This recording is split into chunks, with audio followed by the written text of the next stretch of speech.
Okay. Goeiemiddag matrikulante. Vandag is les 3 van Afrikaans huistaal. Ek gaan vandag taalkonvensies en strukture doen. En ek is die Annie Legrandsie, onderwyser by Protea Hoogakademie. En my 3 leerders wat saam die les gaan doen is Melissa van der Walt, Dominique Grindling, en soos ek elke keer sê, die doring onder die rose, Rivaldo Skeepers.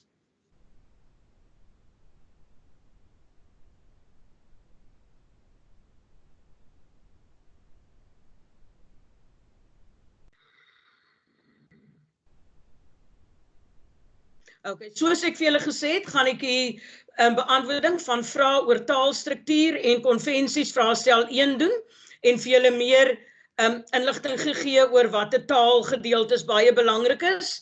Daar sien julle, ek het met die eerste les het ek gedoen die leesbegrip in die opsomming, 40 punte wat ek gesê het, jy het daardie punte in jou sak as jy goed as jy met aandag lees. En dan gaan ek vandag doen die taalstrukture en konvensies. Julle kan sien, het tel 30 punte. En daar sien julle beantwoord al die vrae. Alles in hoofletters, wat beteken jy moet alles antwoord. Begin elke afdeling op 'n nuwe bladsy. Dit werk baie beter vir die nasieners as jy byvoorbeeld vraag 3 op 'n bladsy doen en omblaai, vraag 4 op die agterkant. Die antwoordboek is joune, as meer is genoeg blaaie om elke vraag op 'n nuwe bladsy te doen. En oor dan wat ek ook wil sê, taalstrukture en konvensies is 30 punte. Jy kry 3 vrae van 10 punte elk. En in elke vraag is dit 'n advertensie of 'n leesstukkie wat hulle vra, en dan gaan die vrae oor daai leesstuk of advertensie. En julle hoef dit nie soos 'n opsomming as 'n uittreksel is te gaan lees nie. Die vraag word gewoonlik aangedui in die leesstuk. As ons sê vraag 1.1 vul die voorsetsel in, dan kan jy net gaan kyk, dit sal in die leesstuk aangedui word. En soos ek gesê het, begin elke afdeling op 'n nuwe bladsy en dan trek 'n streep na elke afdeling, dat ons presies weet waar vraag 1 eindig en vraag 2 eindig. Dan nommer elke antwoord korrek volgens die nommeringstelsel. As jy verkeerd nommer, gaan jy punte verbeur. So probeer die nommeringstelsel volg. En dan baie belangrik wat ek elke keer sê, laat 'n reël oop na elke antwoord. Dit werk baie makliker vir die nasieners en die merkers as aan na elke antwoord 'n reeltjie oop is. En dan natuurlik is die taalvraestel, skenk aandag aan die spelling en die sinskonstruksie. En daar sien julle die tydsindeling 50 minute 30 en vir hierdie afdeling die taal 40 minute en die laaste een skryf netjies en leesbaar. Die merkers of die nasieners sukkel om punte te gee as jou handskrif onleesbaar is, so probeer soveel as moontlik netjies en leesbaar skryf. Daar kan julle sien die volgende skyfie. Ek het gegaan in die vraestel 1 van 2017, 2018 en 2019 gaan bestudeer en gaan kyk watter vrae die meerderheid voorkom. En ek gaan vandag net aan 3 afdelings aandag gee. Julle sal sien, al hierdie afdelings, ek gaan aan 3 afdelings aandag gee, maar al hierdie afdelings en nog meer kom in die vraestel voor, so julle moet al julle taal ken. Julle sien vir kleinwoord en meervoud is 2 jaar na mekaar gevra. Kritiese taalbewustheid is elke jaar gevra, daarom gaan ek vandag met julle kritiese taalbewustheid bespreek. Leidend en bedrywende vorm is elke jaar gevra. Deelwoorde, sorg dat julle klankverskynsels ken, ontronding, oorronding, palatalisasie, metathesis, die taalverskynsels, pleonasme, tautologie, en sorg dat jy die werkwoord ken. Daar sien julle die werkwoord is 3 jaar na mekaar gevra.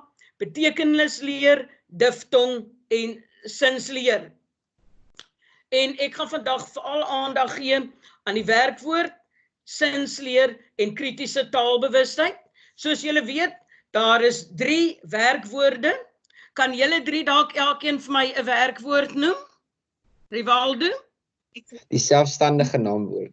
Ek bedoel selfstandige werkwoord. Ja, baie mooi, Melissa? Die koppelwerkwoord. En Dominique, Die hulpwerkwoord. die hulpwerkwoord. Baie mooi. So daar het julle nou almal gehoor, die 3 werkwoorde, die selfstandige werkwoord, die hulpwerkwoord en die koppelwerkwoord. En soos julle weet, die selfstandige werkwoord, die woordjie selfstandig sê, hy staan alleen en hy het betekenis. 'n Mens kan, en mense werkwoorde, soos ons sê, is die engine van elke sin. Sonder 'n werkwoord, gaan die sinne nie veel betekenis hê nie. Jy kan selfs 'n sin maak met net een werkwoord, wat net 'n werkwoord het, 'n bevelsin. Jy kan vir dit byvoorbeeld gebruik as jy vir jou hond sê sit. Jy het net die een werkwoord nodig, wat die selfstandige werkwoord of die hoofwerkwoord is. My kinders in die klas, ek vir hulle werk gee en hulle begin 'n bietjie praterig en kriebelerig raak, dan kan ek net sê werk. En almal weet onmiddellik net die een woordjie, hulle moet aangaan met hulle werk. 'n Hulpwerkwoord, daar sien julle hulp, die beteken om iemand te help, en daar sien julle hierdie werkwoord help die selfstandige werkwoord en die ander werkwoorde. Julle sal sien om die tye te vorm en tye en die leidende vorm en dan die hulpwerkwoord van modaliteit. En dan het ons laaste die koppelwerkwoord.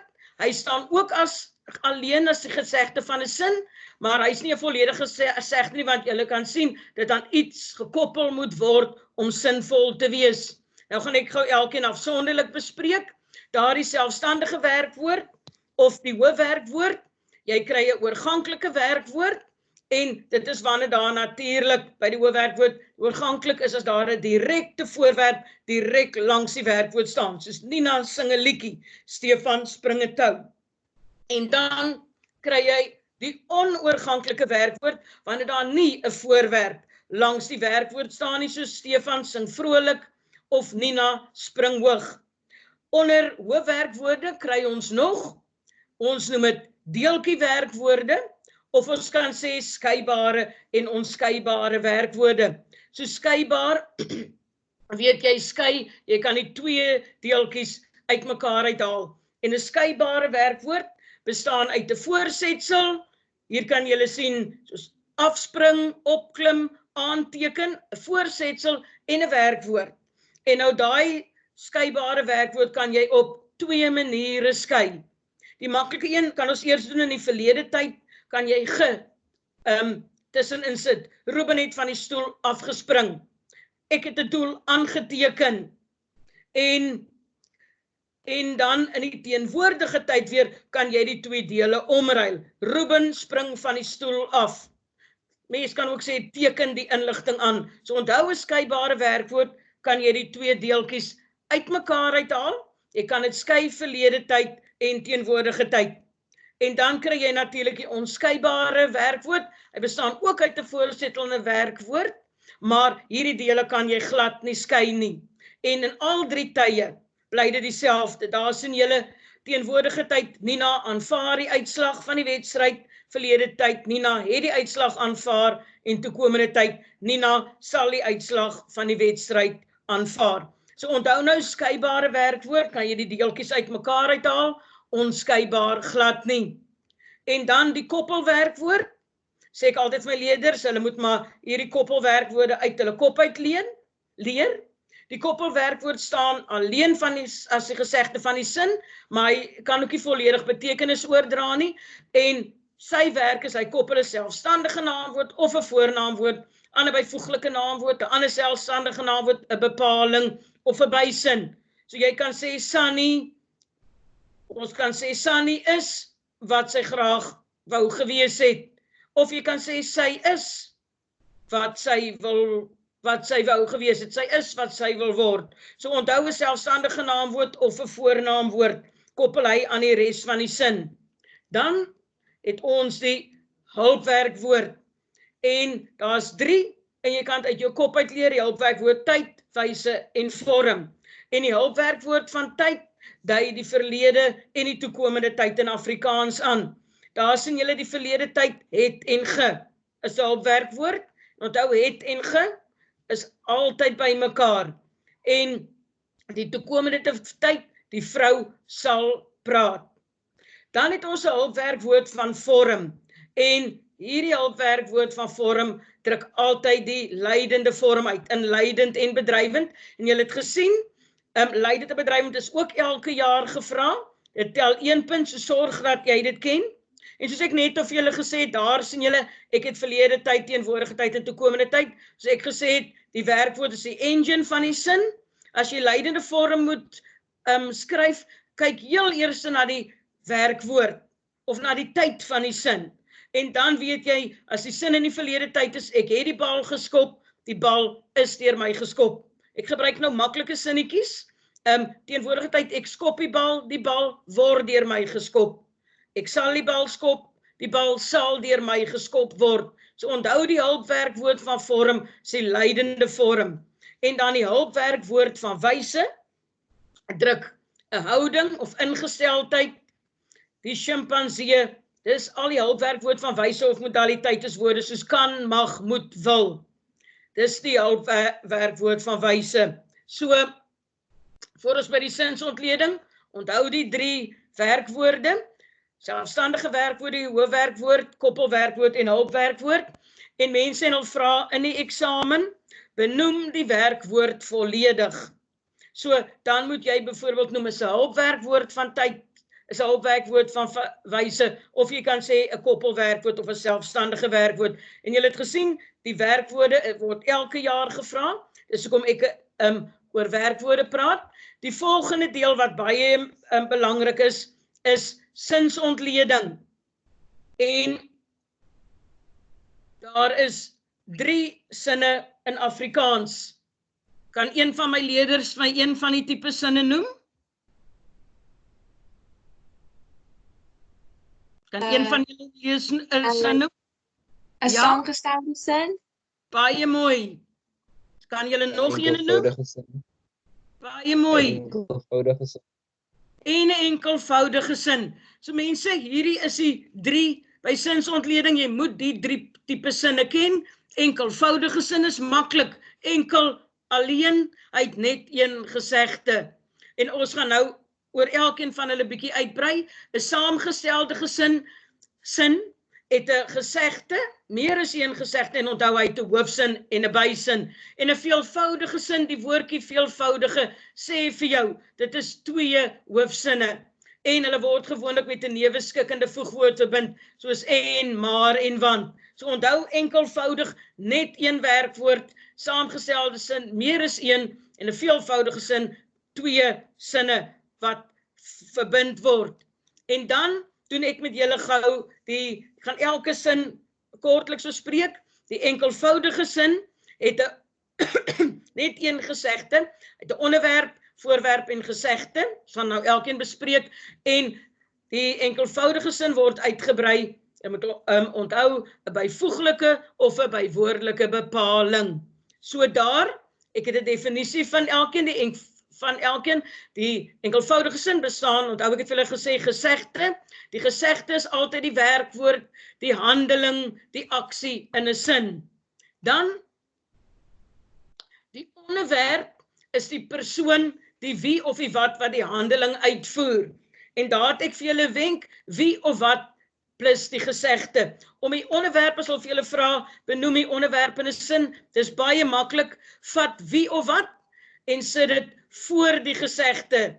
Sunny lees 'n boek, wie lees? Sunny lees. Die hond blaf, wie blaf? Die hond. So jy sit die wie of die wat voor die gesegde. Die onderwerp is die een wat die handeling ondergaan. Daar sien julle weer die gesegde plus wie of wat. So ek lees 'n boek, lees wat? 'n boek. So jy sit die gesegde en die wie of wat na die gesegde. So is maklik om te hou, onderwerp, ek het altyd onthou onderwerp, die O van onderwerp is voor die V van voorwerp in die alfabet. So onthou onderwerp, wie of wat voor die gesegde. Voorwerp, wie of wat na die gesegde. So dis baie maklik om so die uit te vind of uit te werk, die toets vir 'n onderwerp en 'n voorwerp. En dan moet julle onthou, die onderwerp, die gesegde en die voorwerp word uitgebrei deur 'n bepaling. En onthou, 'n bepaling Julle moenie deur mekaar raak met 'n bepaling en 'n bysin nie. 'n Bepaling bevat nooit 'n gesegde nie. Die onderwerp en die voorwerp word uitgebrei deur 'n byvoeglike bepaling. Dis baie maklik om te onthou. 'n Selfstandige naamwoord word deur 'n byvoeglike naamwoord beskryf. So is baie maklik om te onthou die onderwerp en die voorwerp. Dis gewoonlik die selfstandige naamwoord en hy word deur 'n byvoeglike bepaling uitgebrei. Dan die gesegde. Daar sien julle, ek het die seun met die breinhare. Die seun het ons seun uitgebrei en die seun skryf 'n opstel, het ons opstel ook uitgebrei. Dan die gesegde word uitgebrei deur 'n bywoordelike bepaling. Dis baie maklik om te onthou, want die bywoord vertel ons meer van die gesegde. En onthou as 'n bywoord van tyd, plek, manier, graad en modaliteit. Daar die seun eet, bywoord van tyd elke middag beboetie. So onthou die enkelvoudige sin word uitgebrei deur 'n bepaling. Nou kom ons by die moeiliker een. Die saamgestelde sin het 'n hoofsin en 'n bysin. En julle sal nou sien hoekom ek sê hoe die twee van mekaar verskil. 'n Bysin het 'n werkwoord in. En nou gaan ek eers die maklike 3 bysinne doen en dan die moeiliker een. Onthou ek het vir julle gesê as 'n byvoeglike bepaling. Ek het gaan nou vir julle sinnetjie as voorbeeld gee. Dan die byvoeglike bysin doen presies dieselfde werk. Hy brei die onderwerp of voorwerp uit, maar hy het 'n werkwoord in die bysin. So asseblief onthou dit. Moenie die mekaar raak. Julle gaan vir julle in die eksamen vra, brei dit uit deur middel van die sin uit deur middel van 'n byvoeglike bysin of 'n byvoeglike bepaling. Dus ek gesê het by die begrip soos lees die vragies, onderstreep, skryf bysin in potlood, gesegde bepaling, nie geseg nie, dat jy weet wat om te antwoord. So byvoeglike bysin, natuurlik brei die onderwerp of die voorwerp uit, en 'n wenk om hom uit te ken, hy word altyd ingelei deur 'n betrekkelike voornaamwoord. So die meisie wat breinhare het, die pen waarmee ek skryf, die bank waarin ek sit. So hy het altyd 'n betrekkelike voornaamwoord waarmee hy begin. Die volgende bysin is ook maklik. Onthou ons het die bywoordelike bepaling gedoen. Nou het ons die bywoordelike bysin, wat natuurlik vir ons meer vertel van die gesegde. En 'n wenk om hom te onthou, hy begin met 'n voegwoord. So byvoeglike bysin, 'n betrekkelike voornaamwoord, bywoordelike bysin, 'n voegwoord. Die derde maklike bysin is die gesegde sin, en jy kan hom onthou, want hy staan altyd na 'n koppelwerkwoord. So dit lyk as 'n koppelwerkwoord, asof die wetenskaplikes 'n ware fonds ontdek het. So onthou nou die 3 is die maklikes. Byvoeglike bysin word ingelei deur 'n betrekkelike voornaamwoord, die bywoordelike bysin, voegwoord en 'n gesegde sin, 'n koppelwerkwoord. Nou kom ons by die 2 moeilike bysinne. Die onderwerpsin en 'n voorwerpsin. So die onderwerpsin is as die hoofsin nie self 'n onderwerp het nie. En mense om hom, die onderwerpsin en die voorwerpsin, 'n wenk om te kyk of dit 'n onderwerp of voorwerpsin is. Jy kan gewoonlik die woordjie dit in plaas van die sin sit. Wat die wetenskaplikes navors is insiggewend, dit is insiggewend. So jy kan dit sit in plaas van wat die wetenskaplikes navors. Onthou die onderwerpsin as daar nie 'n onderwerp in die sin is nie. En dan die voorwerpsin, as jy kyk op wie of wat die handeling oorgaan, so weer, jy kan weer by die voorwerpsin ook dit in daardie gedeelte sit. Ek lees wat die wetenskaplikes geskryf het, ek lees dit. So onthou by 'n onderwerpsin en 'n voorwerpsin, kan jy dit in plaas daarvan sit. En onthou weer, soos hulle dit vra, brei die sin uit met 'n byvoeglike of 'n bywoordelike bysin of bepaling, of hulle gee vir jou sin met 'n gedeelte wat onderstreep is, en hulle sê benoem die onderstreepte deel. Dan moet jy een van my wenke toepas. Dan moet jy kyk, begin ek met 'n betrekkelike voornaamwoord? Nee. Begin ek met 'n voegwoord? O ja, dan sit 'n bywoordelike bysin. Is dit 'n koppelwerkwoord? So in die eksamen, jy moet hierdie goed alles onthou en uit jou kop uitken. So as jy sien, as hulle vra, benoem die onderstreepte deel, gaan alles deur kyk of dit een van hierdie wenke is en dan antwoord jy jou vraag. hier het ek nou gou vir julle, net om vir julle te wys, die uitbreiding, net die verskil tussen die twee, die man loop in die pad.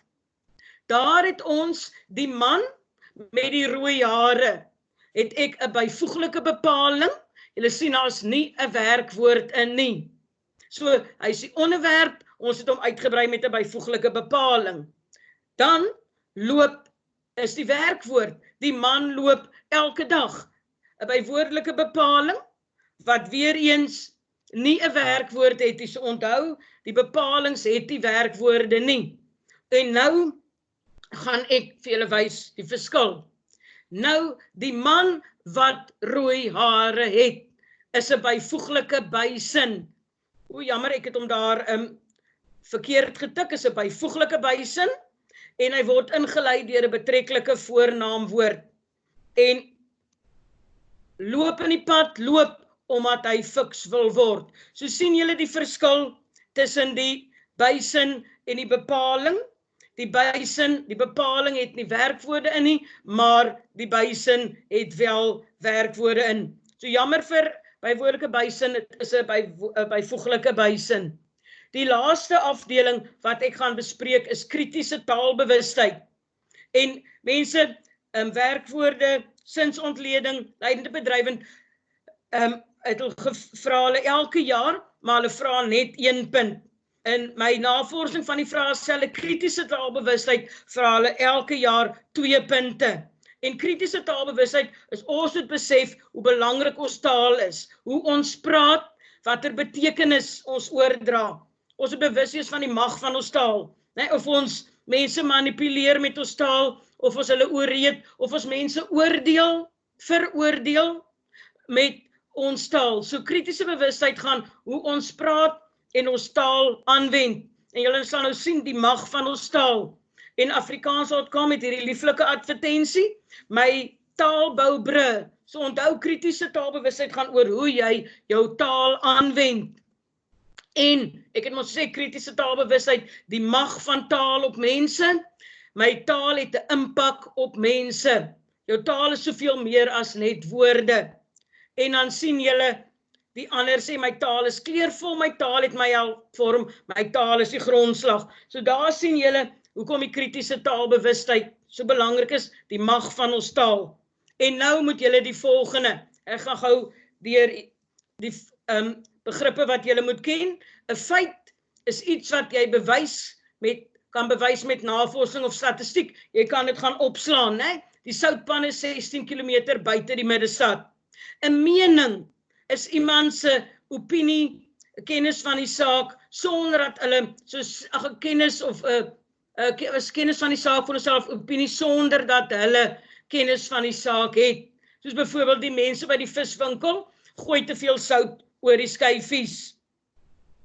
Dan het ons wat hulle altyd vra, begrip en in die taal, denotasie en konnotasie. Denotasie is die letterlike betekenis, die woordeboek betekenis. Ek sê ook altyd vir my leerders, vertaal woordeboek na dictionary, dan weet jy dis die letterlike betekenis. Konnotasie is die assosiasies wat ons daaraan skep, daaraan gee. Daar sien julle Neelsie en Meester. Neelsie sê, die een ouetjie sê, wat dink jy daarvan dat ons klas in dubbelmedium? Neelsie sê, het raak my nie die Afrikaans on, die gaan net Afrikaans praat, Engels on, steeds Engels en die wiskunde on, Grieks. So letterlik kan dit wees dat hy Grieks praat, maar die konnotasie wat ons daaraan heg is, Grieks, Neelsie verstaan glad die wiskunde nie. En dan hier ook is 'n lekker konnotasie en denotasie. Uiltjie knip, die betekenis daarvan is jy gaan in die middag kort rukkie slaap. Hier het die man het letterlik, ek gaan 'n uiltjie knip. Hy sit met 'n uiltjie in sy hand, wat hy met die skêr wat hy gaan knip. Dan ook stereotypering, as ons vir algemeen, sê almal is dieselfde. Byvoorbeeld, daar het ek 'n grappie oor 'n blondine. Ons almal baie lief om grappies oor hulle te maak. En dan vooroorspraak, vooroordeel as jy uitspraak maak sonder dat jy al die feite ken. Ek dink die nuwe Afrikaans onderwyseres gaan 'n goeie onderwyser wees nie. En dan manipulerende taal en oorredende taal. Manipulerende taal is om mense op 'n onderduimse manier te beïnvloed, is gewoonlik negatief en ons kry baie dreigemente. Kyk hierdie advertensie, papa wag vir jou. Hierdie was advertensie, don't drink and drive, en daar kan julle duidelik die dreigement sien. As jy drink en bestuur, gaan jy in die tronk beland. En as jy na daardie ou kyk in die tronk daar agter, dan lyk dit nie baie aangenaam nie. So daar het julle definitief 'n dreigement, papa wag vir jou. Daar het jy manipulerend, moenie drink nie. Oorredende taal kry jy baie in advertensies, want dit wil hê ons moet die produk koop. Daar sien julle Biek, as jy Biek penne koop, dan word die geld geskenk vir leerders om verder te gaan studeer. Het help met hulle studieplanne. Dan het julle hier 'n mooi ene van Taffies, daar sê hulle, goeie dinge word gebou om te hou. So daar Taffies en die ou het 'n olifant daar by hom, en nog om mense te manipuleer om dit te koop, is egte leer, soos baie sterk skoene, en 6 maande waarborg. En daar sien julle gebou om te hou. So, as jy jou skoene stik en skop binne 6 maande, sal hulle dit vir jou vervang. So, en die laaste een is 'n baie mooi advertensie van Outsurance. By Outsurance sal ons agteroor buig vir jou. So, hulle vra baie manipulerende taal en oorredende taal. Ek het vergeet daar by Outsurance, kan julle baie mooi op die prentjie sien, hoe die man, het word baie goed visueel uitgebeeld, hoe die man agteroor buig. So onthou manipulerend en oorredende taal, word verskriklik baie gevra in die vraestel. Dan, partydigheid, wanneer jy een kant kies bo ander. En dis veral met sport, hier het ek vir julle. Hierdie naweek gaan die Stormers die bulle in 'n blik druk, is partydig. Dis mense wat die Stormers ondersteun. En dan het ek ook vir die Stormers, hoe laat jy 'n perd lag? Jy vertel hom die Stormers gaan die super reeks wen. So daar het jy partydigheid, né? Is as jy kan kies. En dan, geïmpliseerde betekenis, dit hou ook verband met konnotasie. Dit is ook as jy op grond van sekere voorveronderstellings 'n onjuiste gevolgtrekking maak.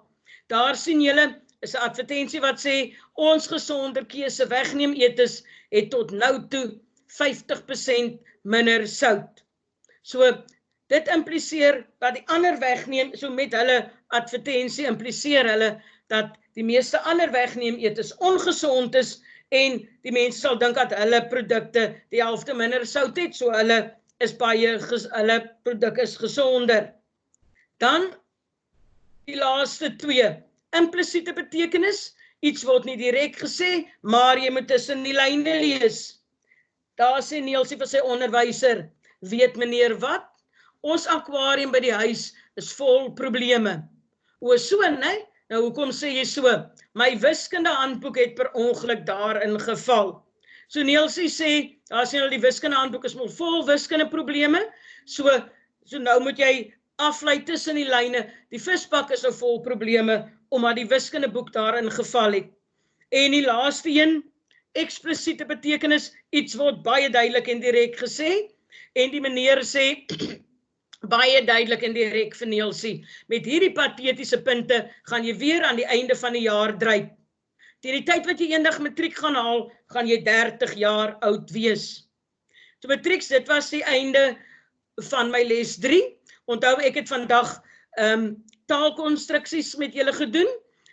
Julle het gesien in my 3de skyfie, al die taal moet julle kennis van hê, woord, meervoude, klankverskynsels, taalverskynsels, julle moet alles gaan leer. Ek het nou vandag net op 3 belangrike sake, aan 3 belangrike sake aandag gegee. So ek hoop julle het iets geleer uit die les, en ons sien uit na les 4. Baie dankie.